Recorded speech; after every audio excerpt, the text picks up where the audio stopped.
বেঙ্গল ট্যুরিস্টের আজকের এই ভ্রমণ পর্বে আমরা আপনাদেরকে খোঁজ দিতে চলেছি কলকাতার কাছাকাছি এমন 10টি জায়গার যেখানে আপনি খুব সহজেই 1 বা 2 দিনের ছুটি কাটানোর জন্য ঘুরে আসতে পারবেন। তাহলে চলুন শুরু করা যাক।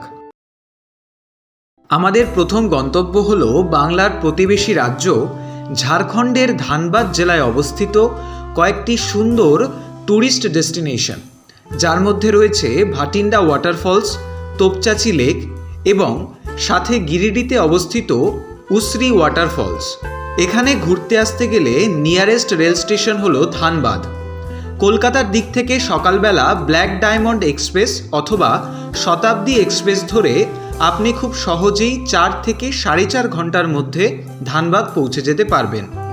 স্টেশনের বাইরে থেকে একটা অটো অথবা 4 হুইলার গাড়ি রিজার্ভ করে আপনি একদিনেই এই 3টি স্পট খুব ভালোভাবেই ঘুরে নিতে পারবেন। অটো করে রিজার্ভে ঘুরতে খরচ পড়বে 1200 থেকে 1500 টাকা এবং 4 হুইলার গাড়ির ক্ষেত্রে 2000 থেকে 2200 টাকা। এখানে থাকার জন্য ধানবাদ স্টেশনের কাছাকাছি অনেক ভালো হোটেল পেয়ে যাবেন। এই ভ্রমণ সংক্রান্ত সম্পূর্ণ ভিডিওর লিঙ্ক আমরা আমাদের ডেসক্রিপশন বক্সে দিয়ে রাখলাম। অনুচ্চ পাহাড়, টিলা, সুবর্ণরেখা নদী, মন্দির এবং সাথে প্রখ্যাত সাহিত্যিক বিভূতিভূষণ বন্দ্যোপাধ্যায়ের স্মৃতি বিজড়িত জায়গা হলো এই ঘাটশিলা। কলকাতা থেকে দূরত্ব হলো মাত্র 215 কিলোমিটার এবং যেতে সময় লাগে কেবলমাত্র 3 থেকে 3.5 ঘন্টা। কলকাতার দিক থেকে আপনি সকালবেলা বারবিল জনশতাব্দী এক্সপ্রেস অথবা ইস্পাত এক্সপ্রেস ধরে খুব সহজেই এখানে পৌঁছে যেতে পারবেন। সম্পূর্ণ ঘাটশিলা ভ্রমণের জন্য আপনাকে 2 দিনের ট্যুর করতে হবে। এখানে দেখার জন্য রয়েছে ফুলডুংরি পাহাড়, ধারাগিরি ফলস, বরুডি লেক, সুবর্ণরেখার তীরে অবস্থিত রাতমোহনা, নরওয়া ফরেস্ট এবং বিভূতিভূষণ বন্দ্যোপাধ্যায়ের বাড়ি, সাথে রঙ্কিনী দেবীর মন্দির, আরও অনেক জায়গা। সম্পূর্ণ ভিডিও লিঙ্ক আমরা আমাদের ডেসক্রিপশন বক্সে দিয়ে রাখছি। এখানে থাকার জন্য আপনি ভালো হোটেল পেয়ে যাবেন 1500 থেকে 1800 টাকার মধ্যে, আর অটো করে ঘুরতে খরচ লাগবে মোটামুটি 1200 থেকে 1400 টাকা একদিনের রিজার্ভের জন্য। হীরক রাজার দেশে উদয়ন পণ্ডিত যে পাহাড়ে লুকিয়েছিল তার কথা মনে আছে তো? আমাদের ভিডিওর তৃতীয় গন্তব্য হলো সেই হীরক রাজার দেশের জয়চণ্ডী পাহাড়। কলকাতা থেকে প্রথমে আসানসোল পৌঁছে সেখান থেকে পুরুলিয়াগামী লোকাল ট্রেনে আপনি খুব সহজেই পৌঁছে যেতে পারবেন এই জয়চণ্ডী পাহাড় স্টেশনে। পুরুলিয়া জেলার ছোটনাগপুর মালভূমির অংশ হলো এই জয়চণ্ডী পাহাড়। পাহাড়ের মধ্যে দিয়ে একটি সিঁড়ি উঠে গেছে উপরের দিকে, যেখানে একটু কষ্ট করে উঠতে পারলে উপর থেকে যে সৌন্দর্য আপনি উপভোগ করবেন তা আপনার সব ক্লান্তি দূর করে দেবে। স্টেশনে নামার পর একটা টোটো রিজার্ভ করে প্রথমে জয়চণ্ডী পাহাড় ঘুরে তারপর সেখান থেকে চলে যান বরন্তী লেক দেখতে।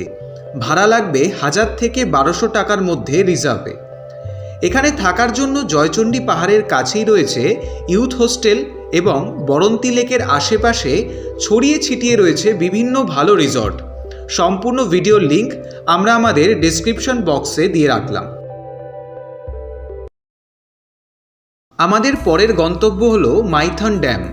কলকাতা থেকে সকাল 6:15 ব্ল্যাক ডায়মন্ড এক্সপ্রেস ট্রেন ধরে আপনি চলে আসুন কুমারডুবি অথবা বরাকর স্টেশনে। সেখান থেকে একটা অটো রিজার্ভ করে নিয়ে প্রথমে চলে যান কল্যাণেশ্বরী মন্দির দর্শনে। তারপর সেখান থেকে চলে আসুন মাইথন ড্যামে। সেখানে বোটিংয়ের জন্য রয়েছে খুব সুন্দর ব্যবস্থা। তারপর সেখান থেকে অটো করে ঘুরে নিন পাঞ্চেত ড্যামে এবং সবশেষে পুরুলিয়ায় অবস্থিত গড় পঞ্চকট মন্দিরে। রিজার্ভে গাড়ি ভাড়া পড়তে পারে 1200 থেকে 1500 টাকা। মাইথনের কাছাকাছি থাকার জন্য রয়েছে মাইথন ইউথ হোস্টেল এবং পশ্চিমবঙ্গ পর্যটন উন্নয়ন নিগমের মুক্তধারা ট্যুরিজম প্রপার্টিতে নির্মিত মাইথন ট্যুরিস্ট লজ। সম্পূর্ণ ভিডিওর লিঙ্ক আমরা আমাদের ডেসক্রিপশন বক্সে দিয়ে রাখলাম। পশ্চিমবঙ্গের বাঁকুড়া জেলার এই মন্দির শহরটি আপনাকে তার দুর্দান্ত ঐতিহ্য, গর্বিত সংস্কৃতি, উজ্জ্বল স্থাপত্য এবং পোড়ামাটির গল্পগুলি দ্বারা স্বাগত জানায়। রেলপথে বিষ্ণুপুর আসার জন্য ভালো অপশান হল রূপসী বাংলা এক্সপ্রেস এবং আরণ্যক এক্সপ্রেস। এছাড়াও আপনি সড়ক পথে আরামবাগ হয়ে বিষ্ণুপুর সহজেই পৌঁছতে পারবেন। বিষ্ণুপুরে একটা টোটো রিজার্ভ করে আপনি ঘুরে নিতে পারবেন রাসমঞ্চ, মদনমোহন মন্দির, লালজি মন্দির, শ্যামরায় মন্দির, ছিন্নমস্তা মন্দির প্রভৃতি অসাধারণ সব টেরাকোটা নির্মিত স্থাপত্য। টোটো করে সবকটি মন্দির ঘুরতে আপনার খরচ পড়বে মোটামুটি 700 থেকে 1000 টাকার মতো রিজার্ভে। সম্পূর্ণ ভিডিওর লিঙ্ক আমরা আমাদের ডেসক্রিপশন বক্সে দিয়ে রাখলাম। রবীন্দ্রনাথের স্মৃতি বিজড়িত এই শান্তির নীড় হল এই শান্তিনিকেতন। এখানকার লাল মাটি, সাথে সবুজ বনানী এবং এখানকার শিল্প সাহিত্যের মেলবন্ধন শান্তিনিকেতনকে বাংলা তথা ভারতবর্ষের মধ্যে এক আকর্ষণীয় স্থান করে তুলেছে। এখানে আসতে গেলে নিয়ারেস্ট স্টেশন হলো বোলপুর। কলকাতার দিক থেকে খুব সহজেই আপনি গণদেবতা এক্সপ্রেস অথবা শান্তিনিকেতন এক্সপ্রেসের মাধ্যমে এখানে পৌঁছে যেতে পারবেন। এখান থেকে একটি টোটো রিজার্ভ করে আপনি ঘুরে নিতে পারবেন কঙ্কালীতলা মন্দির, শান্তিনিকেতন আশ্রম, রবীন্দ্রনাথ ঠাকুরের 5টি বাড়ি যার মধ্যে একটি মিউজিয়াম হিসাবে সংরক্ষিত হয়, ছাতিমতলা এবং অবশ্যই সোনাঝুরির হাট এবং আরও অন্যান্য অনেক জায়গা। রিজার্ভে ঘুরতে খরচ লাগবে 500 থেকে 700 টাকার মধ্যে। থাকার জন্য শান্তিনিকেতনে রয়েছে কম দামি এবং বেশি দামি বিভিন্ন মানের হোটেল। সম্পূর্ণ ভিডিওর লিঙ্ক আমরা আমাদের ডেসক্রিপশন বক্সে দিয়ে রাখলাম। আমাদের পরবর্তী গন্তব্য হল কলকাতা থেকে মাত্র 4 ঘন্টার দূরে জামশেদপুরে অবস্থিত ডিমলা লেক এবং ডালমা ওয়াইল্ড লাইফ সেঞ্চুরি। এখানে আসতে গেলে নিয়ারেস্ট স্টেশন হল টাটানগর জংশন। হাওড়া থেকে সকালবেলা ইস্পাত এক্সপ্রেস অথবা জনশতাব্দী এক্সপ্রেস ধরে খুব সহজেই সকালবেলা 11টার মধ্যেই এখানে পৌঁছে যেতে পারবেন। স্টেশনের বাইরে থেকে রিজার্ভ অটো এবং ট্যাক্সি পেয়ে যাবেন ঘুরতে যাওয়ার জন্য।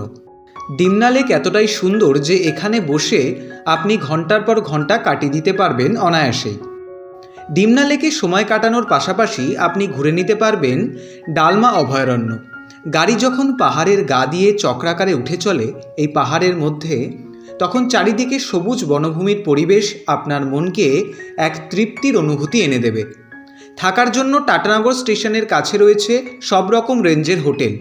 কমপ্লিট ভিডিও আমরা আমাদের ডেসক্রিপশন বক্সে দিয়ে রাখলাম।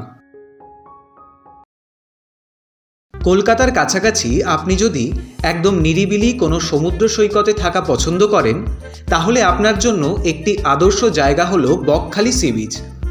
দীঘা কিংবা মন্দারমণির মতো এখানে সমুদ্রের ঢেউ না থাকলেও এখানকার পরিবেশ আপনাকে আপনার কর্মব্যস্ত জীবনের মাঝে একটু রিল্যাক্সেশন এনে দেবে।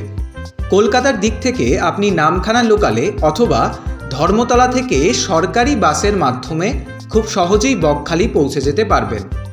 বকখালিতে থাকার পাশাপাশি আপনি এখান থেকে সহজে ঘুরে নিতে পারবেন Henry island sea beach, Jambudwip কিংবা লালগঞ্জের মতো নিরিবিলি কিছু জায়গা। থাকার জন্য এখানে একদম কম রেঞ্জ থেকে শুরু করে হাই রেঞ্জের সব রকম হোটেল রয়েছে। সম্পূর্ণ ভিডিওর ডিটেলস আমরা আমাদের ডেসক্রিপশন বক্সে দিয়ে রাখলাম। আপনি যদি পাহাড় কিংবা সমুদ্রে না গিয়ে কলকাতার কাছাকাছি কোনো জঙ্গলের থেকে সেখানকার মাদকতা উপভোগ করতে চান, তাহলে আপনাকে যেতে হবে পশ্চিম বর্ধমানে অবস্থিত ভালকি মাচান অরণ্য সুন্দরী গেস্ট হাউসে। এখানে একদিকে রয়েছে ঘন সবুজ শালপিয়ালের জঙ্গল, আর অন্যদিকে মাথা তুলে দাঁড়িয়ে রয়েছে বহুকালের প্রাচীন একটি মাচান, যার থেকে জায়গাটির নাম হয় ভালকি মাচান। পাশাপাশি এখান থেকে আপনি খুব সহজেই ঘুরে নিতে পারবেন 4 কিলোমিটার দূরে অবস্থিত আম্রপালি ইকো ট্যুরিস্ট রিসর্ট, যেখান থেকে বোটিংয়েরও সুব্যবস্থা রয়েছে, এবং তার থেকে কিছুটা দূরেই অবস্থিত পশ্চিমবঙ্গের বহু প্রাচীন ডোকরা শিল্পে সমৃদ্ধ ডোকরা গ্রাম। এখানে আসতে গেলে নিয়ারেস্ট স্টেশন হলো পশ্চিম বর্ধমানের মানকর অথবা গুসকরা, যে কোনো একটি। সম্পূর্ণ ভিডিওর লিঙ্ক আমরা আমাদের ডেসক্রিপশনে দিয়ে রাখলাম। পাহাড় ও সবুজ অরণ্যে ঘেরা জেলা পুরুলিয়া। সুজলা সুফলা এই পুরুলিয়াকে ঘিরে পর্যটন দিন দিন বেড়েই চলেছে। এখানে দেখার জন্য রয়েছে প্রচুর স্পট, যার মধ্যে অন্যতম হল মার্বেল লেক, লহরিয়া ড্যাম, মুখোশ গ্রাম, মুরগুমা ড্যাম, সুইসাইড পয়েন্ট, আরও অনেক জায়গা। সম্পূর্ণ পুরুলিয়া ঘুরতে গেলে আপনাদেরকে এখানে মিনিমাম 2 রাত্রি থাকতেই হবে। কম খরচে এখানে থাকার জন্য রয়েছে অযোধ্যা পাহাড়ের উপরে ইউথ হোস্টেল, আর এক্সপেন্সিভভাবে থাকার জন্য রয়েছে আরও অনেক ভালো রিসর্ট। 4 হুইলার গাড়ি করে পুরুলিয়া সাইট সিনের জন্য খরচ লাগতে পারে 2 থেকে 2,500 টাকা। ভিডিওটি ভালো লেগে থাকলে প্লিজ একটা লাইক করে দেবেন এবং সবার সাথে শেয়ার করবেন, এবং আমাদের চ্যানেলটিকে অবশ্যই সাবস্ক্রাইব করে রাখবেন।